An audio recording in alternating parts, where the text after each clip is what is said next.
Hey there, let's talk about something pretty much every parent thinks about: helping our kids thrive. I mean, is there anything better than seeing your child feel confident, grow into their abilities, and tackle challenges head on? But, and here's the tricky part, no two kids learn exactly the same way. What works wonders for one might leave another completely frustrated. So, how do we figure out the right approach for our kids?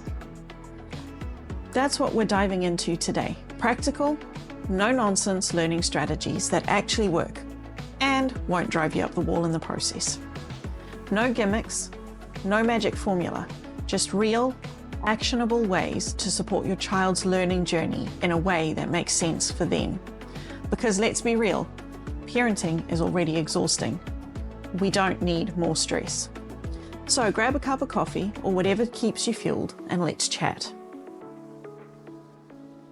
Why some learning strategies just click and others fall flat.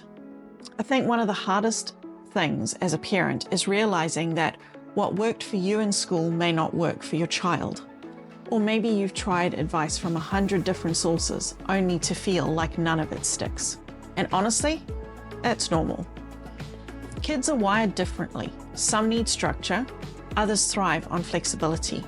Some grasp things quickly with visuals, while others need hands-on practice.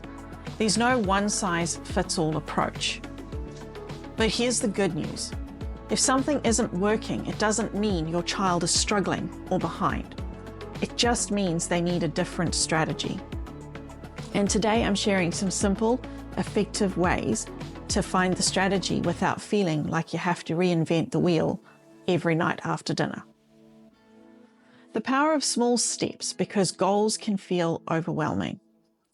One of the best ways to help a child who's struggling with schoolwork is to break things down into smaller, manageable pieces. Let's say your kid hates maths homework. You sit down, open the book, and suddenly they've got the heaviest sigh in the history of sighs. Sound familiar? Instead of trying to tackle a whole page at once, focus on just one problem at a time. When that one problem is done, celebrate it, even just with a high five. It sounds almost too simple, but trust me, this small shift can turn "I'm bad at this" into "okay, I can do this." And once their confidence starts building, the next problem feels a little easier.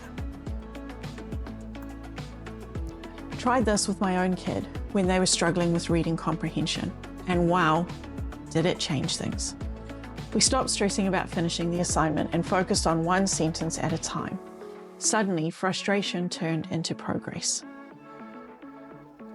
Growth mindset, the secret sauce for success. Here's a little psychology for you. Kids who believe they can get better at something, who understand that abilities grow with effort, do better academically and personally. It's called the growth mindset, and it's huge. The idea is simple. Instead of thinking "I'm just bad at math," a child learns to say math is tough, but I can get better at it with practice. And guess what? Studies show that when kids are regularly encouraged and given constructive feedback, they're more likely to stay motivated and engaged. Praise effort instead of perfection, and suddenly they see challenges as opportunities rather than roadblocks. So when your child struggles, remind them, you're learning, you will get better. And when they make progress, even the tiniest bit, celebrate that win. Make learning fun, because nobody likes boring.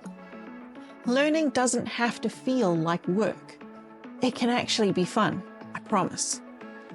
One thing that works really well: finding ways to connect schoolwork to your child's interests. Have a kid who's obsessed with dinosaurs? Use them in maths problems. Got an artist? Let them sketch characters to help with storytelling exercises. Loves playing games? Gamify studying with challenges and rewards. And speaking of rewards, positive reinforcement works wonders. Try a sticker chart, a point system, or just good old-fashioned praise. One family saw a huge jump in their child's reading skills after making it into a game. They tracked progress with small rewards, and by the end of the year, their kid had completely caught up to their peers. Bottom line, learning doesn't have to feel like a chore. At the end of the day, helping your child thrive isn't about doing everything perfectly. It's about finding what works, adjusting when needed, and giving them the support they need to keep going.